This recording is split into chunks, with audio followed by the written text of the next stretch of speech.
Hello dear friends, आइए हम आज बात करते हैं भारतीय राज्य व्यवस्था की, भारतीय संविधान की। कल जो हमने क्लास लिया था हमने उसमें प्रागैतिहासिक काल के बारे में बताया था।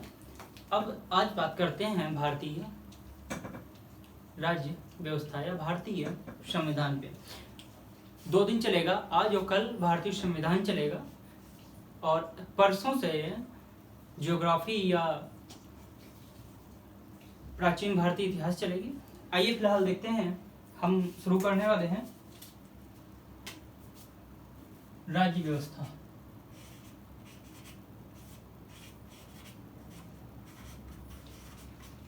राज्य व्यवस्था पढ़ने वाले हैं। राज्य व्यवस्था, आप लोग अधिकतर क्या बोलते हैं कि हमको संविधान पढ़ना है, भारत का संविधान। अरे संविधान पढ़ के क्या तुमको एडवोकेट बनना है? नहीं ना। तो हमको पढ़ना क्या है? राज्य व्यवस्था पढ़ना है। हमें एग्जाम क्रैक करना है, ना कि कोई विधिवेत्ता बनना है। इसलिए हमें हमारे लिए जरूरी क्या है? राज्य व्यवस्था। अब इसी को हम अगर संक्षिप्त कर मतलब विस्तृत कर दें तो एक चीज हटा दें बीच से, क्या ये अब क्या हो गया? राज्य व्यवस्था दोनों अलग अलग हो गए। राज्य अलग हो गया, व्यवस्था अलग हो गया। अब क्या हो गया? राज्य की व्यवस्था। संविधान का अनुच्छेद 1 के अनुसार भारत राज्यों का संघ होगा, ना कि देश होगा, ये बताया गया है। तो इसका तात्पर्य होगा संघों के समूह को हम भारत कहते हैं और हम उसी भारत को एक राज्य मान लेते हैं। उस राज्य के आधार पर हम आज बात करने वाले हैं राज्य व्यवस्था की, अर्थात राज्य में किस हिसाब से व्यवस्थाएं होती हैं, क्या क्या होती है। लेकिन उससे पहले जानना यह है कि ये जो राज्य व्यवस्था है या जो संविधान है या जो कानून है, ये बना कैसे, क्या इसकी इतिहास है या कैसे इसकी शुरुआत हुई थी। आइए शुरू करते हैं। पर उससे पहले कहना चाहूंगा, यदि चैनल सब्सक्राइब नहीं किया है सब्सक्राइब कर लीजिए, क्योंकि आपको रेगुलर और पूर्ण सिलेबस यहाँ पर मिलने वाला है। आइए देखते हैं। शुरुआत हुई थी 31 दिसंबर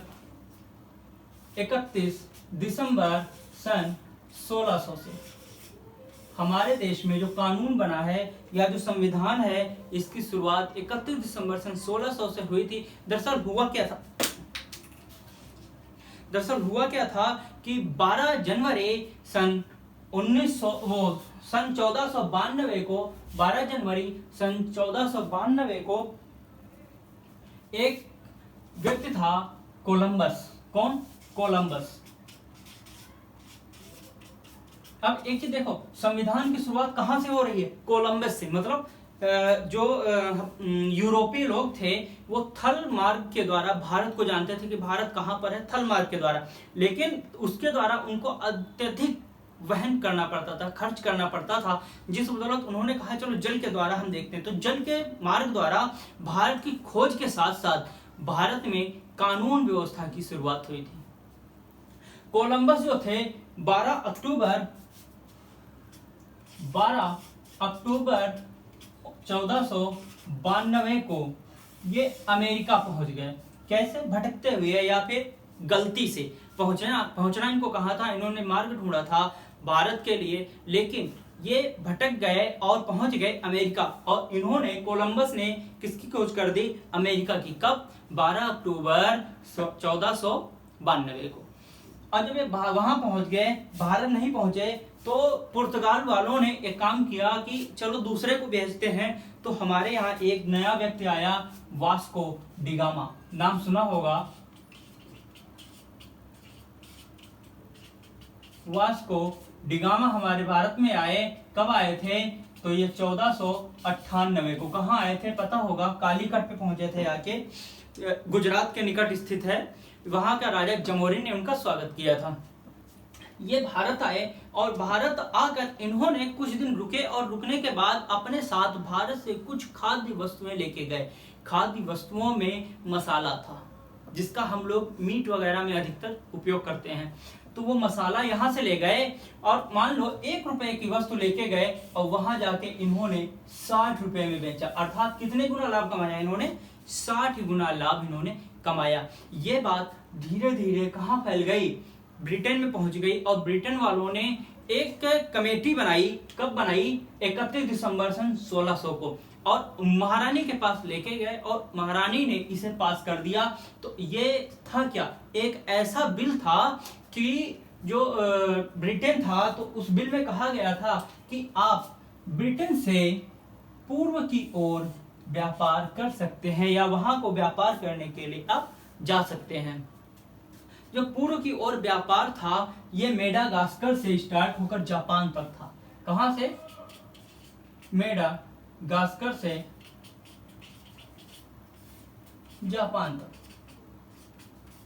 पूर्व के जितने भी अब राज्य या देश थे मेडागास्कर से जापान तक थे, उन्हीं में हमारा एक पड़ता भारत, हमारा देश, जहां पर ब्रिटेन वाले आए और आए पहले व्यापार के उद्देश्य से थे, परंतु धीरे धीरे क्या करने लगे, यहाँ आके बस गए और अपनी हुकूमत चालू कर दी। और हमें छोड़कर कब गए हैं? 1947।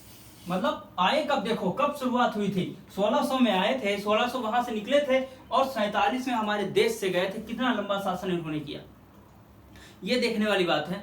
तो हम बात कर रहे हैं राज्य व्यवस्था की। राज्य व्यवस्था कहां से चालू हुई थी, क्या हुआ था? तो आधार तो यही है, नींव यहीं से पड़ी, परंतु जो शुरुआत हुई थी संविधान बनने की, वो शुरुआत हुई थी सन 1774 या 73।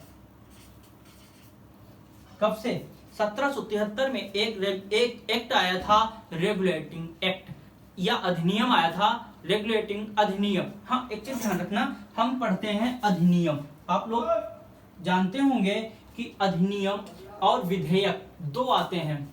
तो अधिनियम का तात्पर्य क्या है, लिखना नहीं, अधिनियम का तात्पर्य क्या है और विधेयक का तात्पर्य क्या है, पहले ये जान लो।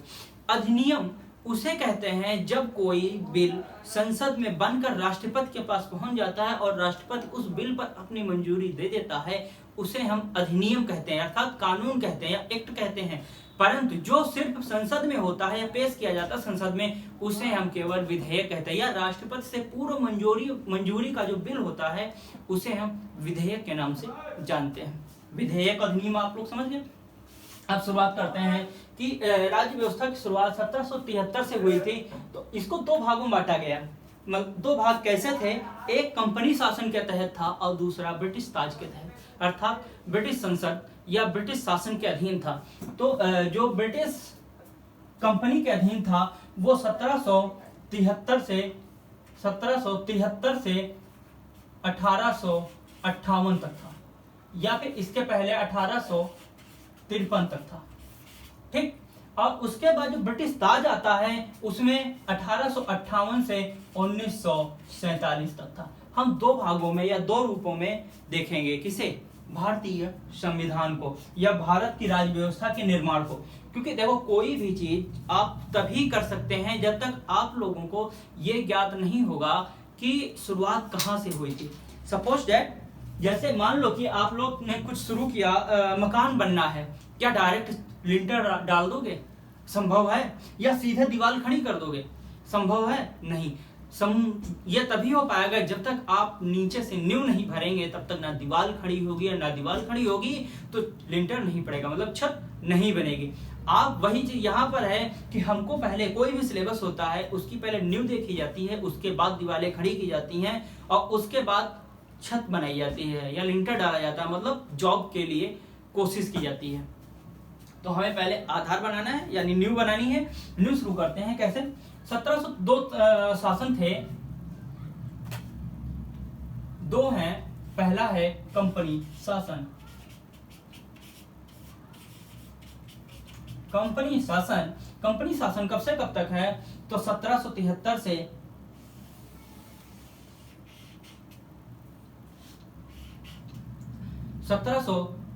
से 1853 तक। ये क्या है? कंपनी का शासन है। इसके बाद चालू होता है ब्रिटिश ताज का शासन। ब्रिटिश ताज शासन ये कब तक है? 1858 से 1947 तक। याद देखो, ये जो है इसको भी तीन भागों में बांटा गया या इसके तीन प्रतिरूप बनाए गए। पहला था रेगुलेटिंग एक्ट,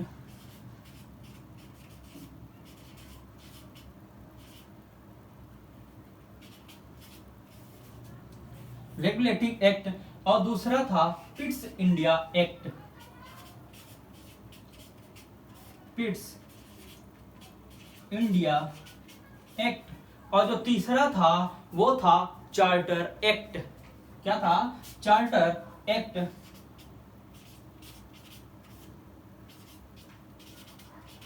या चार्टर को अभिलेख अधिनियम भी बोला जाता है, चार्टर को अभिलेख अधिनियम भी बोला जाता है। इन तीन भागों में था। इन तीनों में जो ये था रेगुलेटिंग एक्ट 1773 में लाया गया, 1773 में आया, जबकि पिट्स इंडिया एक्ट 1784 में आया। वहीं पर चार्टर एक्ट 1813, 1833 और 1853।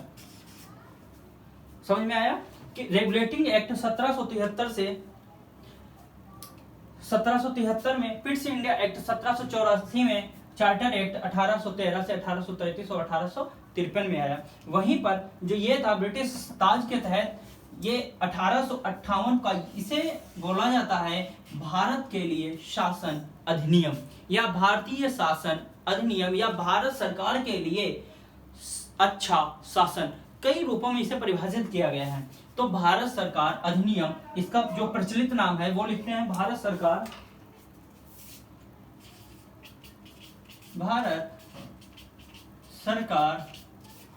अधिनियम। ये तो आपको पता हो गया। अब इसके बाद अगला है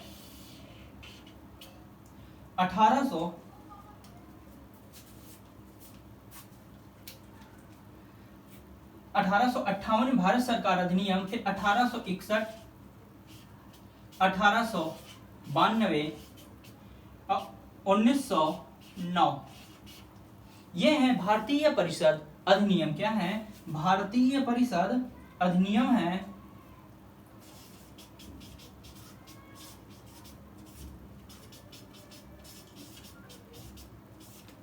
भारतीय परिषद अधिनियम है। इसके बाद आता है भारत शासन अधिनियम। कौन सा है? भारत शासन अधिनियम। भारत शासन अधिनियम के तहत 1919 और 1935 आता है। 1919 और 1935, इन्हें हम भारत शासन अधिनियम बोलते हैं। क्या बोलते हैं? भारत शासन अधिनियम। ठीक, लिख लेंगे आप लोग।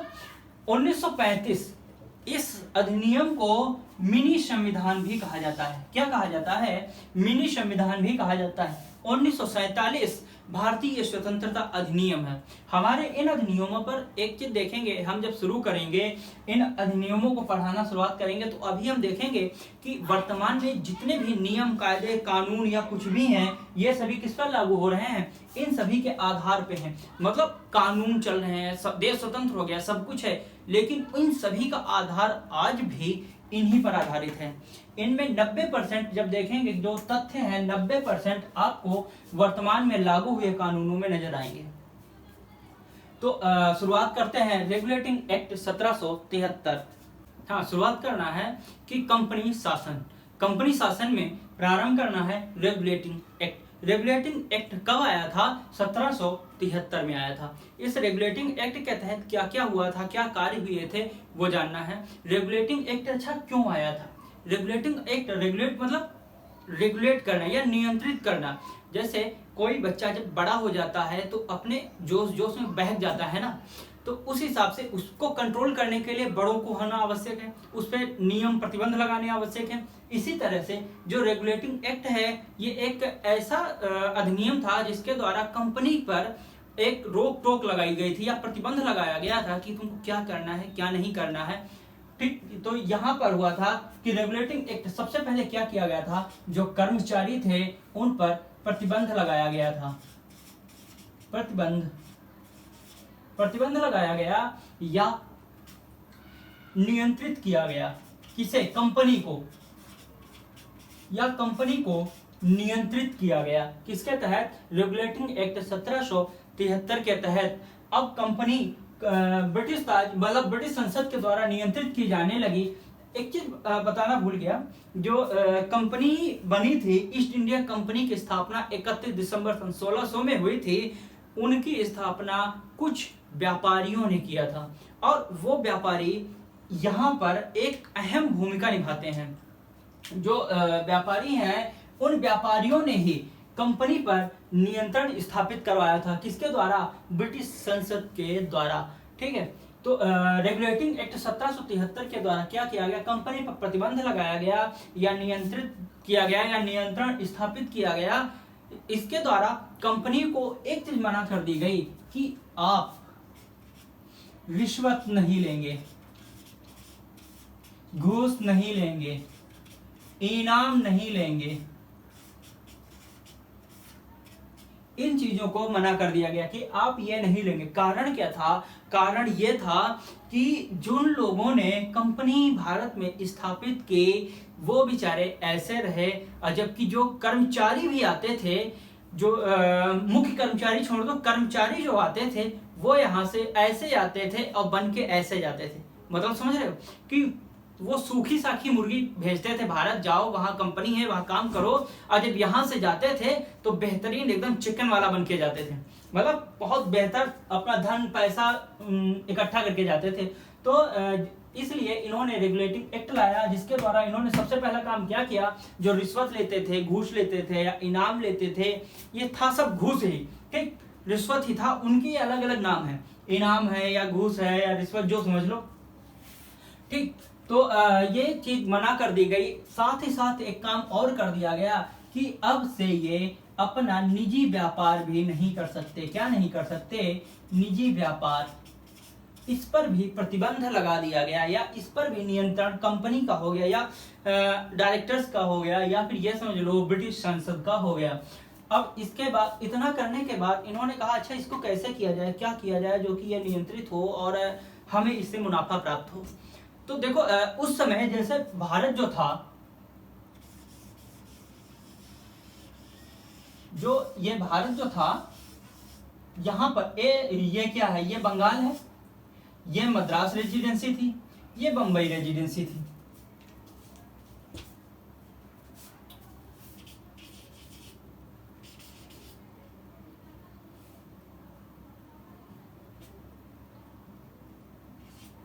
बीएमसी बंबई, मद्रास और कलकत्ता, 3 रेजिडेंसी थी, या इसे भी बोल सकते हैं बंगाल रेजिडेंसी। ठीक, कलकत्ता रेजिडेंसी, मद्रास रेजिडेंसी और बंबई रेजिडेंसी, ये 3 थे। तो इस अधिनियम के तहत क्या किया गया? जो ये था बंगाल या फिर कलकत्ता रेजिडेंसी था, इसके गवर्नर को बंगाल का गवर्नर जनरल नियुक्त कर दिया गया। क्या कर दिया गया? बंगाल का गवर्नर जनरल नियुक्त कर दिया गया। वैसे क्या था? ये कंपनी का ही, देखो ये 3 कंपनियां हैं, इन तीनों कंपनी के अपने अलग अलग गवर्नर थे। अब 1773 के द्वारा बस एक काम किया गया कि जो बंगाल का गवर्नर था इसे बंगाल का गवर्नर जनरल बना दिया गया। मतलब पूरे बंगाल का गवर्नर जनरल बना दिया गया। और जब ये गवर्नर जनरल बन गया तो इन दोनों को भी इसके अधीन कर दिया गया। किसके? बंगाल के गवर्नर जनरल के अधीन कर दिया गया। और जब ये दोनों इसके अधीन हो गए तो इसका क्षेत्र विस्तृत हो गया कि नहीं हो गया? इसके पास कार्य बढ़ गया या नहीं बढ़ गया? जब कार्य बढ़ गया तो यहां से इनको एक परिषद दी गई, एक परिषद नियुक्त की गई।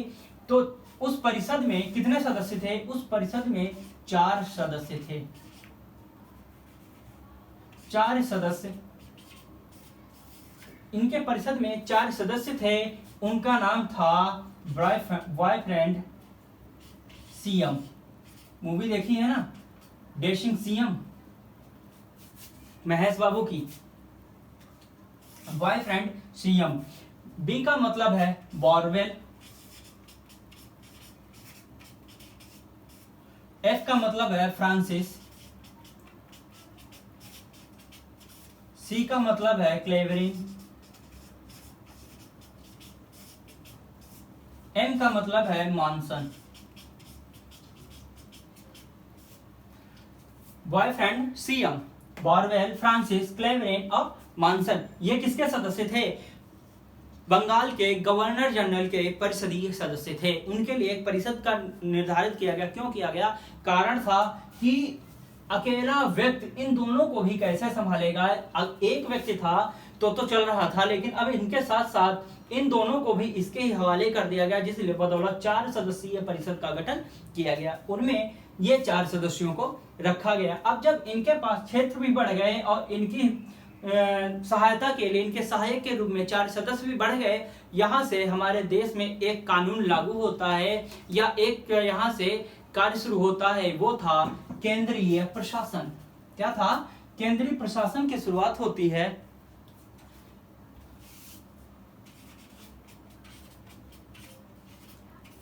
केंद्रीय प्रशासन। केंद्रीय प्रशासन ऐसे समझ लो जैसे कि कई गांव हैं, गांव के बाद कई कस्बे हैं, कई ब्लॉक हैं, कई पंचायत हैं और उन सभी में एकमात्र जिला होता है और उन सभी का या पूरे गांव से लेकर जिला तक पूरे का प्रशासन कौन संभालता है? जिला अधिकारी। ठीक है, उस हिसाब से यहाँ पर गवर्नर जनरल को वो हैसियत दी गई, अर्थात यहाँ से शुरुआत हुआ केंद्रीय प्रशासन की पद्धति, यहाँ से चालू हुई। इतना सब होने के बाद इस अधिनियम के तहत अर्थात 1773 रेगुलेटिंग एक्ट के तहत कलकत्ता में एक 1774 में एक कोर्ट बनाया गया जिसे सुप्रीम कोर्ट नाम दिया गया। क्या दिया गया? सुप्रीम कोर्ट की स्थापना कब की गई थी? 1774 में की गई थी। किसके अधीन की गई थी? रेगुलेटिंग एक्ट 1773 के तहत सुप्रीम कोर्ट की स्थापना 1774 में की गई थी। कहाँ की गई थी? उत्तर होगा बंगाल रेजिडेंसी। अब इतना हो गया। इसके बाद देखो हमने क्या बताया था, देखो सुप्रीम कोर्ट आज भी है ना, कब का कॉन्सेप्ट है? 1773 का कॉन्सेप्ट है। हमने जब शुरू किया था उससे पहले बताया था कि हमारा 90% पूरा का पूरा कानून हमें इसी से मिलेगा। हाँ, थोड़ा बहुत फेरबदल किया गया है, वरना वही दिखाया जाएगा कि जो था वही बना के रख लिए। हमारे पास कोई क्षमता नहीं थी कि हम कुछ आगे बढ़ा सकें या कुछ क्रिएट कर सकें। तो यहाँ पर केवल इतना देखना है कि जब सुप्रीम कोर्ट की स्थापना कर दी तो अब सुप्रीम कोर्ट में न्यायाधीश भी चाहिए। उस समय मुख्य न्यायाधीश सहित कुल 4 न्यायाधीश थे। मुख्य न्यायाधीश सहित कुल 4 न्यायाधीश थे। अब मुख्य न्यायाधीश जो थे वो थे एलिजा इम्पे, एलिजा इम्पे, और जो अन्य 3 न्यायाधीश थे वो थे हाइड्रोक्लोरिक अम्ल HCl, अर्थात हाइट, चैम्बर्स और लिमेस्टर। कौन थे? हाइट, चैम्बर्स और लिमेस्टर।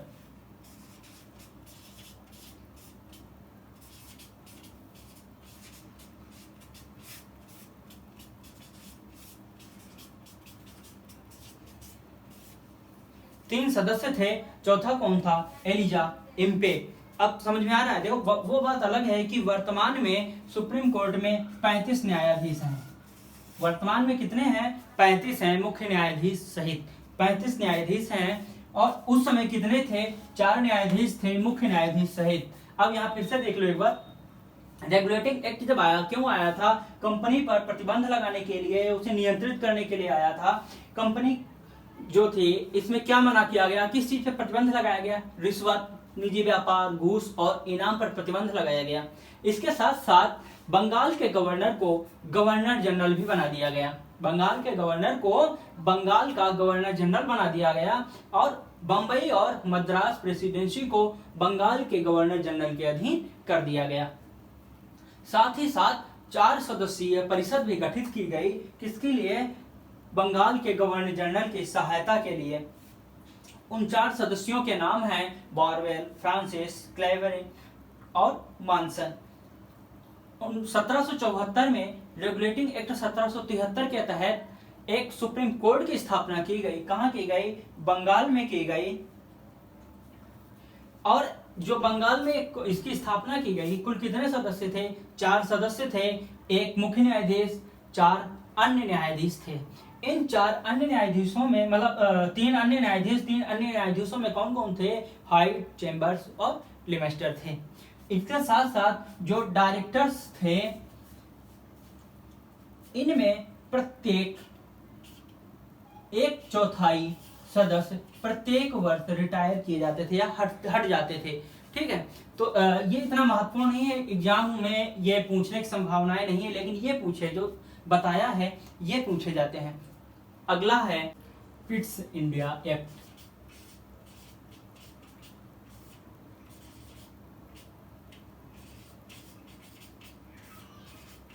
कब हुआ था? 1784। इसका एक अन्य नाम भी है, वो नाम है सेटलमेंट एक्ट।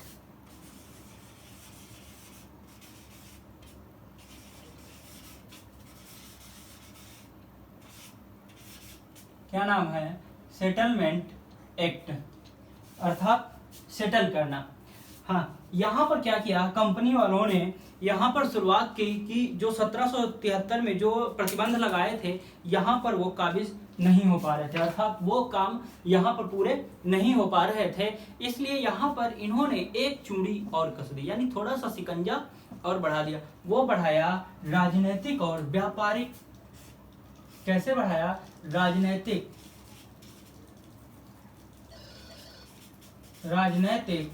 और व्यापारिक,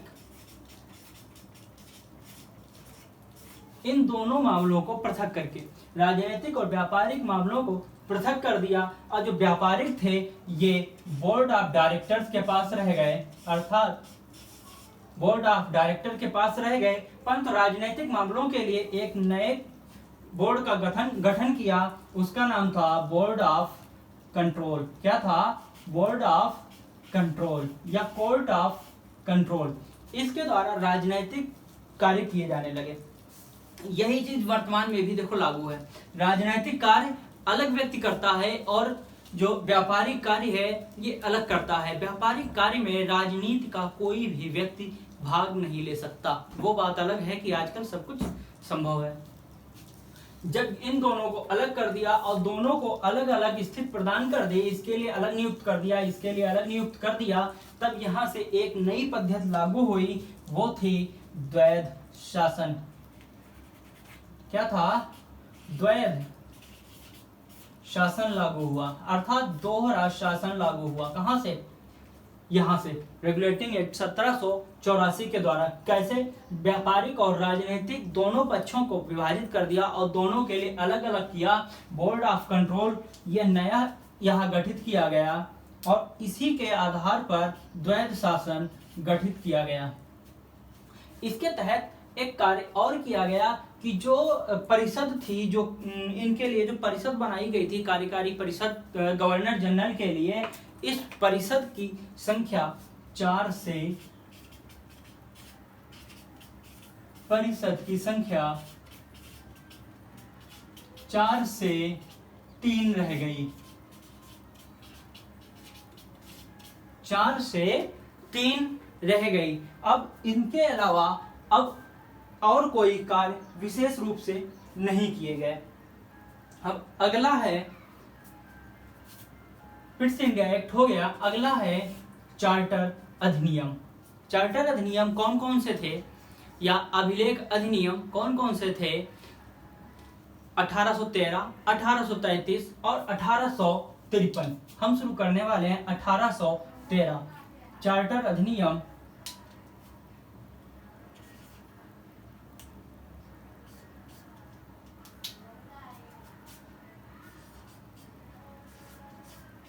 चार्टर एक्ट 1813, हम इसको शुरुआत करने वाले हैं। चार्टर एक्ट 1813 के तहत मात्र 3 कार्य किए गए थे। पहला, व्यापारिक कार्यों पर प्रतिबंध लगा दिया गया था कि जो ब्रिटिश कंपनी है ये विदेशों से या बाहर से व्यापार नहीं कर सकती, सिवाय एक को छोड़कर, वो था चाय और चीन। किस पर नहीं था प्रतिबंध? चाय और चीन पर। अब कारण क्या था? चाय और चीन ये देश की बात हम कर रहे हैं। चीन देश है जिस पर प्रतिबंध नहीं लगाया गया और चाय पर प्रतिबंध नहीं लगाया गया। अंग्रेजों को चाय पीना अधिक पसंद था और इसलिए चाय भारत में नहीं होती थी। ये भारत के हिमालय जो है उसके उत्तरी भाग अर्थात चीन के प्रांत या चीन के क्षेत्र में चाय उगाई जाती थी, उधर चाय होती थी। इसलिए इन्होंने क्या किया, चाय और चीन को छोड़कर अन्य सभी प्रतिबंध लागू कर दिया कि कोई भी व्यक्ति या कोई भी कंपनी भारत के बाहर व्यापार नहीं कर सकती। इन चाय और चीन के अतिरिक्त ये पहला कार्य था। दूसरा कार्य था कि ईसाई मिशनरियों को भारत में शिक्षा के लिए आने की इजाजत दी गई। किसे? ईसाई मिशनरियों को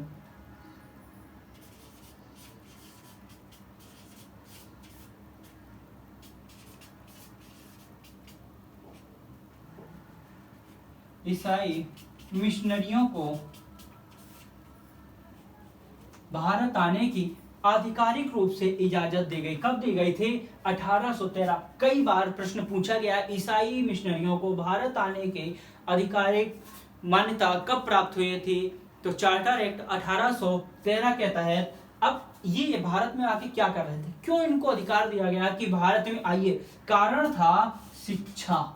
क्या कारण था? शिक्षा, कि आप भारत आइए और अपनी शिक्षा का प्रचार प्रसार कीजिए, या ये लोग अपने धर्म का प्रचार प्रसार करें, इसलिए इनको यहां बुलाया गया। परंतु कारण दूसरा था। 1813। अब तुम बाहर से या कि कहाँ इंग्लैंड है वहां से तुम भारत ला रहे हो, और इतनी दूरी तय करने के बाद भी व्यक्ति को यदि फायदा ना हो तो क्या वो बिना फायदा का कोई कार्य करेगा? नहीं। इस बदौलत वहां से जो कर्मचारी आते थे वो आने बंद हो गए या भी मना करने लगे, तो धीरे धीरे यहाँ पर कर्मचारियों का अभाव होने लगा। इससे कंपनियां घाटे में जाने लगी। अब भारतीयों को वो कंपनी में लागू नहीं कर सकते थे या ला नहीं सकते थे। इसका एक मुख्य कारण था कि जो भारतीय समाज उस समय का था वो उस समय अधिक पढ़ा लिखा नहीं था, और ना पढ़ा लिखा होने के कारण वो कंपनी में नहीं लगा सकते थे। खासकर उनको अंग्रेजी भाषा और साइंस इनका ज्ञान नहीं था, और इसी ज्ञान को या अपने वर्कर को बढ़ाने के लिए देखो मुख्य कारण यही था। ईसाई मिशनरियों को क्यों लाया गया? ताकि भारत में आए, अंग्रेजी की शिक्षा दें, भारतीय शिक्षित हों, और हमारी कंपनी में आकर निम्नतम स्तर पे जो जॉब्स हैं, मतलब जो वैकेंसी हैं, जो पद हैं, उन पर आकर कार्य करें। क्योंकि उच्चतम पर तो अधिकारी ही, आज भी देखो सामंतवादी व्यवस्था लागू है, उच्च जितने भी पद हैं मैक्सिमम उच्च पदों पर सामंत मतलब उच्च कुलीन या फिर अधिक घराने के लोग बैठे हुए हैं। निम्न पदों पर ही भारतीयों को तब किया जाता था। वही देखो आज भी है। हम ये नहीं कह रहे हैं कि पूरी तरह से, लेकिन आज भी ये है, कहीं ना कहीं पर देखा जाता है। और इसलिए इनको लाया गया शिक्षा और धर्म के लिए। अगला है, अंग्रेजों ने एक काम कहा, मतलब एक कार्य के लिए कहा कि हम भारत में शिक्षा के लिए प्रति वर्ष 1 लाख रुपए देंगे। 1 लाख रुपए प्रति वर्ष खर्च करेंगे। शिक्षा पर 1 लाख रुपए प्रति वर्ष खर्च करेंगे। किसने कहा था या किस अधिनियम में कहा गया था? तो चार्टर एक्ट 1813 के तहत बताया गया कि हम 1 लाख रुपए प्रति वर्ष खर्च करेंगे। वो अलग बात है कि ये कभी खर्च नहीं हुआ या कभी पास ही नहीं हुआ, केवल इसमें रह गया। जैसे वर्तमान में कई अधिनियम लागू होते हैं और वो केवल कागजों पे रह जाते हैं। शुरुआत कर फिर से देख लो एक बार। पिट्स इंडिया एक्ट कब आया था? 1784 में। इसमें क्या किया गया कि व्यापारिक और राजनीतिक कार्यों को दोनों को अलग कर दिया गया। व्यापारिक कार्यों को बोर्ड ऑफ डायरेक्टर्स दे दिए गए, जबकि राजनीतिक कार्यों के लिए एक नए बोर्ड का गठन किया गया, उसका नाम था बोर्ड ऑफ कंट्रोल। इसके तहत राजनीतिक कार्य दे दिए गए। इन दोनों को अलग कर देने से एक भारत में नए शासन या नई पद्धति शुरुआत होती है, द्वैध शासन पद्धति। उस पद्धति के द्वारा जो सरकार थी, संसद थी ब्रिटेन की, उन्होंने कंपनी पे अपना शिकंजा और कसा, जिससे कि कंपनी कंट्रोल में रहे। और परिषद की जो संख्या थी, किसकी? कार्यकारी परिषद, गवर्नर जनरल की, उनकी संख्या घटाकर 4 से 3 कर दी गई। अगला है चार्टर एक्ट या चार्टर अधिनियम 1813। चार्टर अधिनियम 1813 के तहत चाय और चीन को छोड़कर शेष सभी व्यापारिक प्रतिबंध